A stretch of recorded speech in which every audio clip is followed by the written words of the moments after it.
ونصلی ونسلم علی رسولہ الکریم اما بعد فاعوذ باللہ من الشیطان الرجیم بسم اللہ الرحمن الرحیم۔ کروڑوں درود و سلام آقا کریم صلی اللہ علیہ وآلہ وسلم پر اور آپ صلی اللہ علیہ وآلہ وسلم کی آل پر۔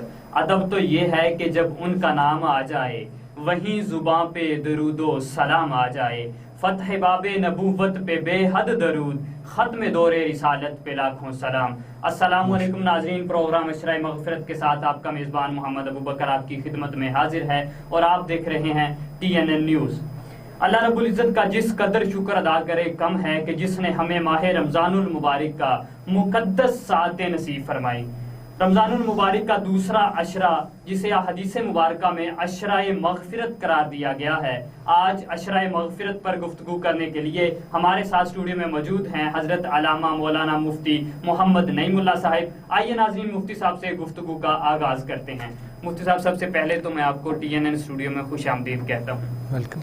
مفتی صاحب، ماہ رمضان المبارک مغفرت کا وہ عظیم مہینہ ہے کہ اگر کوئی بندہ اس ماہ مبارک کو پانے کے بعد بھی اپنی مغفرت نہ کروا سکے، مغفرت سے محروم رہ جائے، وہ کتنا بد قسمت ہے۔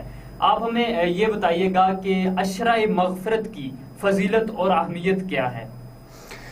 بسم اللہ الرحمن الرحیم۔ منکم الشہر فلیصم، آمنت باللہ، صدق اللہ مولانا العظیم۔ محترم سامعین و ناظرین، رمضان المبارک کے مقدس مہینے کا ایک ایک لمحہ قیمتی ہے۔ اللہ پاک اس مقدس مہینے میں اعمال کا اجر و ثواب بڑھا دیتا ہے۔ 70,000 لوگوں کی مغفرت صبح سحری کے وقت اور 70,000 لوگوں کی مغفرت افطاری کے وقت کی جاتی ہے۔ اسی طرح یہ سلسلہ چلتا رہتا ہے حتیٰ کہ جمعۃ المبارک کا دن آتا ہے تو پچھلے پورے ہفتے میں جتنے لوگوں کی بخشش اور مغفرت کی گئی ہوتی ہے اتنے لوگوں کو جمعۃ المبارک کے دن میں بخش دیا جاتا ہے۔ رہی بات عشرہ مغفرت کی، تو عشرہ مغفرت یہ تو ہے ہی مغفرت کا مہینہ۔ جبریل امین سدرۃ المنتہا کی بلندی چھوڑتے ہیں، تاجدار کائنات صلی اللہ علیہ وآلہ وسلم کے منبر اطہر کے پاس آ کے کھڑے ہو جاتے ہیں اور جبریل امین 3 دعائیں مانگتے ہیں، جن میں ایک دعا یہ ہوتی ہے کہ اے رب کریم، جو بندہ رمضان المبارک کے مقدس مہینے کو پائے اور وہ اپنی بخشش اور مغفرت نہ کروا سکے تو اس کے لیے ہلاکت ہو۔ تاجدار کائنات صلی اللہ علیہ وسلم نے ارشاد فرمایا آمین۔ تو جبریل امین یہ دعا کر چکے ہیں، حضور آمین فرما چکے ہیں۔ تو یہ عشرہ مغفرت بخشش اور مغفرت کا مہینہ ہے۔ اللہ رب العزت کی رحمت تو بندوں کے لیے اپنے دامن پھیلائے ہوئے ہے۔ اللہ پاک قرآن عظیم میں ارشاد فرماتا ہے قل یا عبادی الذین اسرفوا علی انفسہم لا تقنطوا من رحمت اللہ ان اللہ یغفر الذنوب جميعا۔ اللہ پاک نے گناہگار بندوں کو مخاطب کیا، اور ایسے گناہگار بندوں کو جو گناہ کرتے کرتے ساری حدیں کراس کر چکے۔ قل یا عبادی الذین اسرفوا، اے میرے وہ بندو جو حد کراس کر چکے ہو گناہ کی اور اپنی جانوں پر ظلم کر بیٹھے ہو، لا تقنطوا من رحمت اللہ، اللہ فرماتا ہے میری رحمت سے مایوس نہیں ہونا۔ ان اللہ یغفر الذنوب جميعا، صرف اللہ پاک گناہوں کو ہی معاف نہیں کرتا بلکہ گناہوں کی جگہ نیکیاں لکھ دی جاتی ہیں۔ اللہ پاک گناہوں کو تو معاف فرماتا ہی ہے، گناہ کے اوراق جو ہیں وہ صاف تو کیے ہی جاتے ہیں، ریز کر دیے جاتے ہیں، اور پھر ان اوراق کو خالی نہیں چھوڑا جاتا، ان کی جگہ پھر نیکیاں لکھ دی جاتی ہیں۔ تو اللہ رب العزت کی ذات تو بخشش اور مغفرت کے لیے اللہ پاک کی رحمت تو دامن پھیلائے ہوئے ہے۔ بقول اقبال ہم تو مائل بکرم ہیں، کوئی سائل ہی نہیں، راہ دکھلائیں کسے، کوئی راہ رو منزل ہی نہیں۔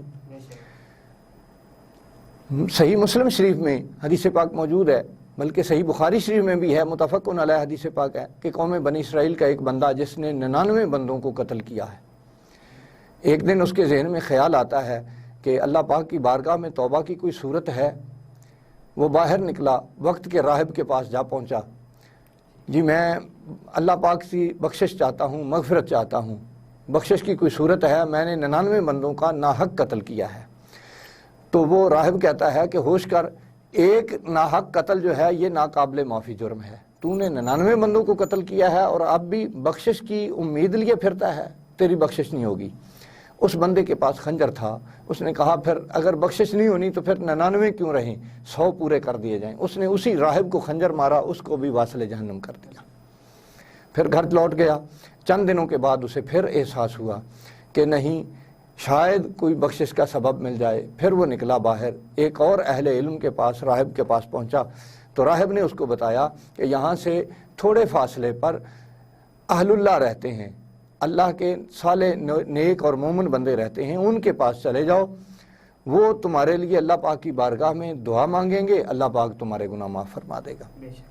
نبی رحمت صلی اللہ علیہ وسلم نے ارشاد فرمایا کہ وہ بندہ ابھی چند قدم ہی فاصلہ طے کیا تھا کہ اس کا پیام اجل آیا، اسرائیل علیہ السلام آئے، روح قبض ہو گئی۔ روح قبض ہونے کے بعد اب جنت کے فرشتے بھی آ گئے اور جہنم کے فرشتے بھی آ گئے۔ جنت کے فرشتوں نے کہا کہ یہ چونکہ توبہ کے ارادے سے صالحین کی طرف جا رہا تھا لہٰذا اس لیے ہم اس کو جنت میں لے کر جائیں گے، اور جہنمیوں نے کہا، جہنم کے نگران فرشتوں نے کہا کیونکہ اس نے ابھی تک توبہ نہیں کی تھی اس لیے ہم اس کو جہنم کی طرف لے جائیں گے۔ فرشتوں میں بحث ہوئی، مقدمہ رب العزت کی بارگاہ میں پیش ہوا تو اللہ پاک نے فرشتوں کو حکم صادر فرمایا کہ اے فرشتوں، جہاں سے یہ چلا تھا اس جگہ سے لے کر اس کی موت جہاں واقع ہوئی ہے وہاں تک زمین ناپ لو، اور موت واقع ہونے کی جگہ سے آگے صالح مومن بندوں کی طرف جو فاصلہ ہے وہ بھی ناپ لو۔ اگر یہ زیادہ فاصلہ طے کر چکا تھا تو اس کو جنت کے فرشتے لے جائیں گے، اگر اس نے فاصلہ کم طے کیا تھا تو پھر جہنم کے فرشتے جہاں چاہیں لے جائیں۔ فرشتے فاصلہ ناپنے کے لیے جب چل پڑے تو اللہ پاک نے صالحین بندوں کی طرف سے زمین کو حکم دیا کہ اے زمین سکڑ جا، اے زمین اکٹھی ہو جا۔ زمین ادھر سے سکڑ گئی تو اللہ پاک کی بارگاہ میں عرض کی گئی کہ اے مالک الملک، تو نے زمین کو سکڑنے کا کیوں حکم دیا؟ تو اللہ پاک نے فرمایا کہ میری بخشش اور مغفرت عروج پر ہے، یہ بندہ توبہ کے ارادے سے صالحین کی طرف چل پڑا ہے، اگرچہ اس نے فاصلہ تھوڑا طے کیا تھا لیکن توبہ کے ارادے سے چل پڑا تھا، اس لیے زمین کو سکڑنے کا حکم دے دیا۔ تو اللہ پاک تو بے شک اللہ تعالیٰ محبت رکھتا ہے توبہ کرنے والوں سے، بے شک اللہ تعالیٰ پیار کرتا ہے استغفار کرنے والوں سے، پاک رہنے والوں سے۔ اللہ تعالیٰ سے گناہوں کی توبہ اور استغفار کی کثرت اللہ تعالیٰ کی ناراضگی کو محبت میں بدل دیتی ہے۔ آپ ہمیں یہ بتائیے گا کہ عشرہ مغفرت میں کون سی دعا کثرت سے پڑھنی چاہیے اور اس کا مفہوم کیا ہے؟ تاجدار کائنات صلی اللہ علیہ وآلہ وسلم نے عشرہ مغفرت کے لیے خصوصی دعا ارشاد فرمائی، استغفر اللہ الذی استغفر اللہ ربی من کل ذنب واذنبتہ واتوب الیہ، کہ اے اللہ میری مغفرت فرما، میری بخشش فرما، میری توبہ قبول فرما اور میرے گناہوں کو معاف فرما دے، میں تیری طرف توبہ کے لیے رجوع کرتا ہوں۔ تو اللہ پاک کی بارگاہ میں توبہ کا دروازہ کھلا ہوا ہے۔ حضرت موسیٰ کلیم اللہ علیہ السلام کے دور کا ایک واقعہ انتہائی معروف ہے کہ قحط سالی ہو گئی، بارش نہیں ہو رہی، لوگ اکٹھے ہو کے حضرت موسیٰ علیہ السلام کے پاس حاضر ہوئے کہ اے اللہ کے جلیل القدر نبی، بارش نہیں ہو رہی، دعا مانگیں۔ تو حضرت موسیٰ علیہ السلام نے قوم کے لوگوں کو ساتھ لیا، کھلے میدان میں چلے گئے، دعا مانگی، بارش نہیں ہوئی۔ دوسرے دن پھر ایسے ہوا، تیسرے دن پھر اسی طرح ہوا، حتیٰ کہ 39 دن بیت گئے دعا مانگتے ہوئے لیکن بارش نہیں ہوئی۔ حضرت موسیٰ علیہ السلام چونکہ کلیم اللہ تھے، اللہ پاک سے ہم کلام ہونے والے نبی ہیں، تو اللہ پاک کی بارگاہ میں عرض کی، مالک الملک، کھلے میدان میں قوم کو اکٹھا کر کے بارش کے لیے دعا مانگتا ہوں، دعا قبول نہیں ہو رہی، بارش کیوں نہیں ہو رہی؟ تو رب کریم نے ارشاد فرمایا کہ اے موسیٰ، تمہاری جماعت کے اندر ایک ایسا بندہ ہے جو گناہوں سے لبریز ہے، اس کے گناہوں کے سبب سے میں تمہاری دعا کو قبول نہیں کر رہا، اس بندے کو اپنی جماعت سے نکل جانے کا حکم دے دیجئے۔ حضرت موسیٰ کلیم اللہ علیہ السلام نے اعلان فرمایا کہ جو گناہ گار ہے، ایسا گناہ گار جس کے سبب سے 39 دن ہو گئے بارش نہیں ہو رہی، ہماری دعا قبول نہیں ہو رہی، وہ جو بھی گناہ گار ہے اس کو پتہ ہے کہ میں گناہ گار ہوں، وہ میری جماعت سے باہر نکل جائے۔ اس بندے نے، گناہ گار نے، جب یہ اعلان سنا نبی کی زبان سے تو اللہ رب العزت کو اپنے من میں مخاطب کرتا ہے، زبان سے الفاظ نہیں نکلتے اس کے، دل ہی دل میں اللہ پاک کو مخاطب کر کے کہتا ہے کہ اے مالک الملک، میں نے اتنے گناہ کیے، تو نے میرا پردہ رکھا، آج اگر پوری قوم کے سامنے میں لوگوں سے جدا ہوتا ہوں تو پوری قوم میں میری رسوائی ہوگی۔ مالک میں سچے دل سے تیری بارگاہ میں توبہ کرتا ہوں، تو مجھے معاف فرما دے۔ یوں ہی اس نے اپنے دل میں توبہ کی، فوراً بادل آئے، بارش برسنا شروع ہو گئی۔ حضرت موسیٰ کلیم اللہ علیہ السلام پھر اللہ پاک کی بارگاہ میں عرض کرتے ہیں، مالک ابھی تک تو کوئی بندہ اس جماعت سے باہر نکلا نہیں، تو بارش برسنا شروع ہو گئی۔ تو رب کریم نے ارشاد فرمایا کہ اے میرے پیارے پیغمبر موسیٰ، جس بندے کے سبب سے پہلے بارش نہیں ہو رہی تھی، اب اسی بندے کے سبب سے بارش ہو رہی ہے۔ مفتی صاحب یہاں پر وقت ہوا چاہتا ہے ایک چھوٹی سی بریک کا، اور اس کے بعد یہیں سے بات شروع کرتے ہیں۔ جی ناظرین، وقت ہوا چاہتا ہے ایک شارٹ بریک کا، اور آتے ہیں واپس، تب تک دیکھتے رہیے گا TNA نیوز۔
ناظرین، ہم مفتی صاحب بات کر رہے تھے عشرہ مغفرت کی دعا کے حوالے سے۔ مفتی صاحب، اللہ تعالیٰ اپنے بندوں سے کس قدر پیار کرتے ہیں۔ حضرت یونس علیہ السلام کی قوم کا ذکر آتا ہے کہ اللہ تعالیٰ کا عذاب ان کے قریب آیا اور انہوں نے اپنی آنکھوں سے عذاب کے آثار دیکھے، تو وہ سارے اپنے گھروں سے باہر نکل آئے اور اللہ تعالیٰ سے گڑ گڑا کر معافی مانگنے لگے، جس پر اللہ تعالیٰ نے انہیں معاف کر دیا اور عذاب ٹال دیا۔ مفتی صاحب، اب تھوڑی سی زکوٰۃ کے حوالے سے گفتگو ہو جائے کہ زکوٰۃ کیا ہے اور کب فرض ہوتی ہے اور کہاں صرف کرنی چاہیے۔ زکوٰۃ 2 ہجری میں فرض ہوئی۔ زکوٰۃ کے 8 مصارف سورۃ توبہ کی آیت نمبر 60 کے اندر اللہ پاک نے بیان فرمائے ہیں کہ زکوٰۃ تالیف قلوب کے لیے بھی استعمال کی جاتی ہے، غرباء کے لیے بھی، مساکین کے لیے بھی، مسافروں کے لیے بھی، مجاہدین کے لیے بھی۔ سورۃ توبہ کی آیت نمبر 60 کے اندر یہ 8 مصارف ہیں، 8 جگہیں ہیں جہاں اللہ پاک نے زکوٰۃ کے خرچ کرنے کو بیان فرمایا ہے۔ زکوٰۃ جو ہے یہ مسلمانوں کے مال کو صاف ستھرا کرنے کے لیے ادا کی جاتی ہے۔ لفظ زکوٰۃ کا استعمال نماز کے حکم کے فوراً بعد اللہ پاک نے قرآن عظیم کے 82 مقامات میں ارشاد فرمایا ہے۔ 82 جگہ ہیں قرآن پاک کی جہاں نماز کے فوراً بعد زکوٰۃ کا حکم دیا گیا۔ لفظ زکوٰۃ کا معنی ہے پاک کرنا، پاک ہونا، نشو و نما پانا۔ یہ 3 معنی لفظ زکوٰۃ کے ہمیں لغت کی کتابوں میں ملتے ہیں۔ تو لفظ زکوٰۃ جو ہے یہ مسلمانوں کے مال کو پاک کرتی ہے، تزکیہ نفس کرتی ہے، اور اگر زکوٰۃ نہ دی جائے تو وہی مال جو ہمارے لیے باعث برکت ہوتا ہے، وہی مال ہمارے لیے عذاب کا سبب اور مصیبتوں کا سبب بن جاتا ہے۔ اس کی مثال تاجدار کائنات صلی اللہ علیہ وسلم نے اس طرح بیان فرمایا کہ پانی ہے، یہ چلتا رہے تو یہ خود بھی پاک ہے اور پاک کرنے والا بھی ہے۔ پانی کو اگر کسی جگہ پر روک دیا جائے تو کھڑا کھڑا پانی، وہی پانی جو پاک تھا اور پاک کرنے والا تھا، چند دن کھڑا رہنے کے بعد وہی پانی تعفن والا ہو جائے گا، اس سے بدبو آنا شروع ہو جائے گی۔ فرمایا اسی طرح یہ مال ہے، اگر اس میں سے زکوٰۃ کی ادائیگی ہوتی رہی تو یہ خود بھی پاک ہے، پاک کرنے والا بھی ہے، اور زکوٰۃ ادا کرنے والے کے تزکیہ نفس کے کرنے کا کام بھی کرتا ہے، اور اعمال کی نشو و نما کا کام بھی کرتا ہے۔ جیسا کہ زمین میں ایک گندم کا دانہ بویا جاتا ہے، قرآن پاک نے اس کی مثال بیان فرمائی، اس سے 10 بالیاں نکلتی ہیں، ہر بالی کے اوپر پھر سٹے لگتے ہیں، ہر سٹے کے اندر 100 دانہ لگتا ہے۔ زکوٰۃ ادا کرنے سے مال بڑھتا ہے، کم نہیں ہوتا۔ تو بالخصوص رمضان المبارک کا مقدس مہینہ زکوٰۃ کی ادائیگی کے لیے مختص کر لینا چاہیے۔ ویسے تو سال میں جب بھی کوئی بندہ زکوٰۃ ادا کرنا چاہے کر سکتا ہے، اس میں کوئی حجت نہیں، روک ٹوک نہیں۔ اگر رمضان المبارک کے مقدس مہینے کا اہتمام کیا جائے گا تو رمضان المبارک کے مہینے میں چونکہ ہر عمل کا اجر و ثواب بڑھ جاتا ہے، اس لیے اس کا اجر و ثواب بھی بڑھ جائے گا۔ سب زکوٰۃ ادا کرنا کتنا اچھا عمل ہے جس سے ہمارا مال پاک اور صاف ہو جاتا ہے۔ یہ بتائیے گا کہ کیا رشتہ داروں کو ہم زکوٰۃ دے سکتے ہیں، اور وہ کون سے رشتہ دار ہیں جنہیں ہم زکوٰۃ دے سکتے ہیں؟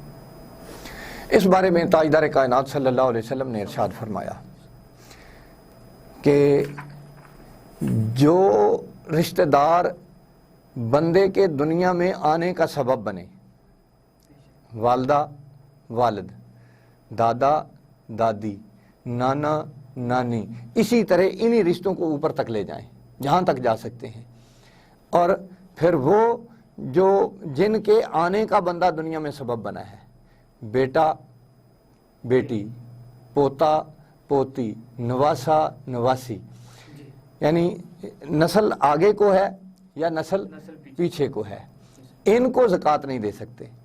ان کے علاوہ باقی جتنے عزیز و اقارب رشتہ دار ہیں آپ سب کو زکوٰۃ دے سکتے ہیں جو زکوٰۃ کے مستحق ہوں۔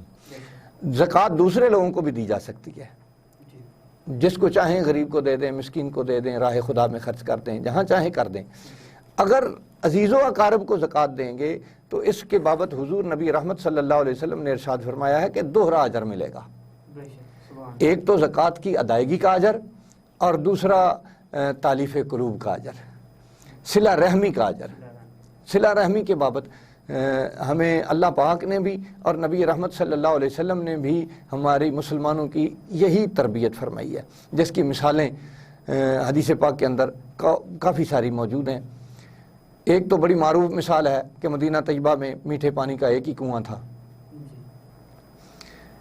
وہ یہودی کی ملکیت تھا، یہودی قیمتاً پانی بیچتا تھا، مسلمانوں کا پانی قیمتاً خریدنا یہ مجبوری تھی۔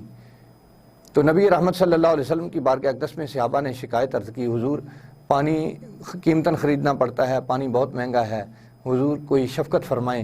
تو تاجدار کائنات صلی اللہ علیہ وسلم نے اعلان فرمایا کہ میں جنت قیمتاً بیچنا چاہتا ہوں، کوئی ہے تم میں سے جو مجھ سے جنت قیمتاً خرید لے؟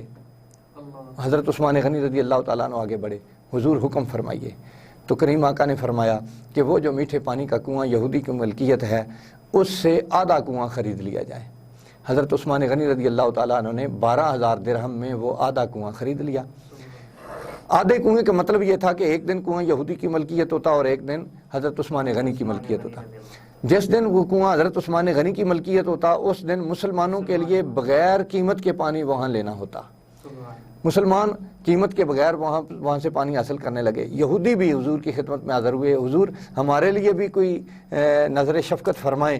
تو تاجدار کائنات صلی اللہ علیہ وسلم نے ارشاد فرمایا کہ جب مسلمان پانی بھر کے فارغ ہو جائیں تو یہودی بھی بغیر قیمت کے وہاں سے پانی لے سکتے ہیں۔ یہودیوں کے لیے بھی، یعنی دوسروں کے لیے ہمدردی کا جذبہ، دوسروں کے لیے اظہار کا جذبہ، یہ حضور نے مسلمانوں میں پیدا کرنے کا حکم بھی دیا ہے اور تربیت بھی کی ہے۔ ایک جنگ میں زخمی صحابہ لائن میں 7 صحابی لیٹے ہوئے ہیں، ایک صحابی آواز دیتا ہے الاتش، مجھے پیاس لگی ہے، دوسرا زخمیوں کی مرہم پٹی کرنے والا وہ پانی کا پیالہ لے کے حاضر ہوتا ہے، جس زخمی نے آواز دی ہوتی ہے اس کے ہاتھ میں تھماتا ہے تو ساتھ لیٹا ہوا زخمی وہ آواز دیتا ہے الاتش، وہ پیالہ خود منہ کو نہیں لگاتا، آگے کہتا ہے آگے دو، مجھ سے زیادہ ضرورت میرے بھائی کو ہے۔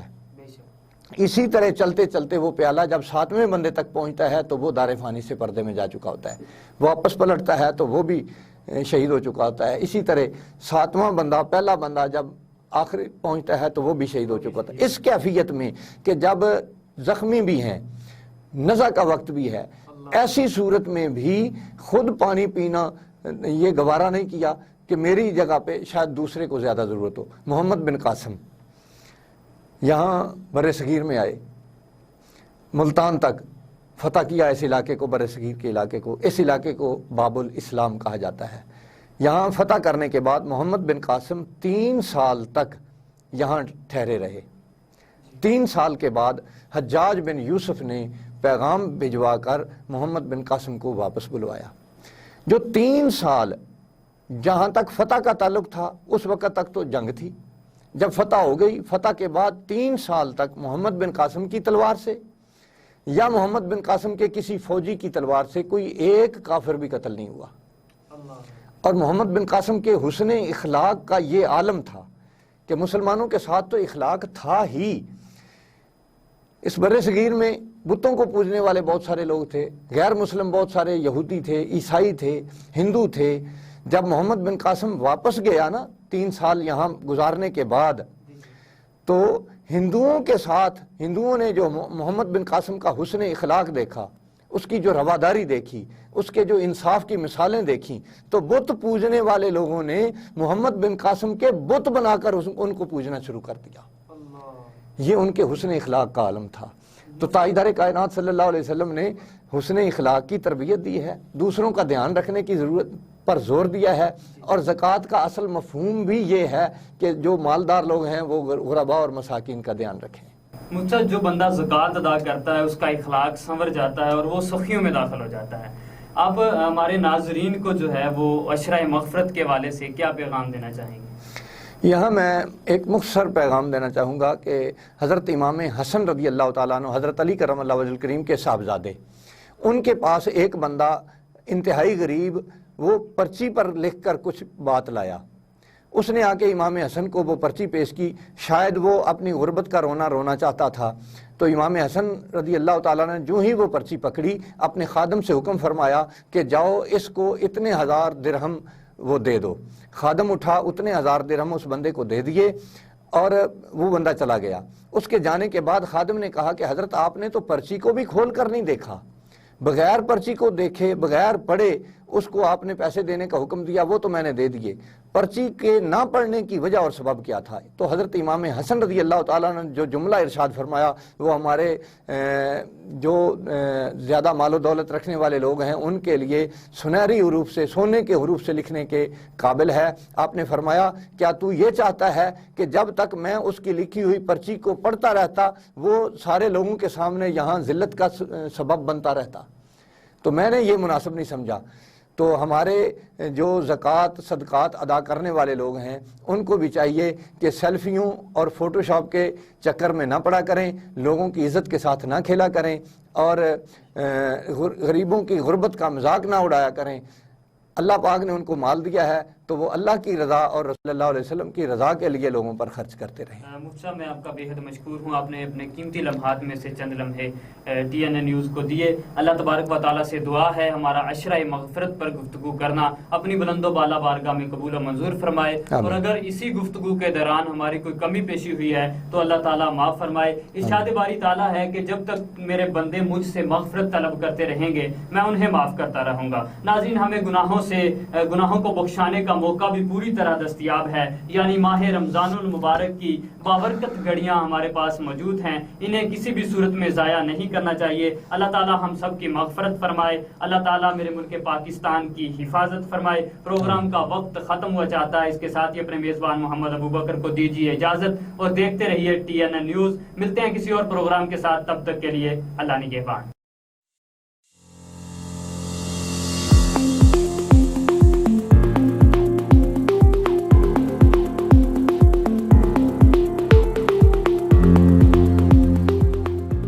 by Tahir Estates, Sahiwal mein Kamyab Projects, the largest marketing network in real estate. Commercial Plaza number 1, Jeevan City Phase 1, Main Mudhari Road, Sahiwal. Phone 0301 8690 300.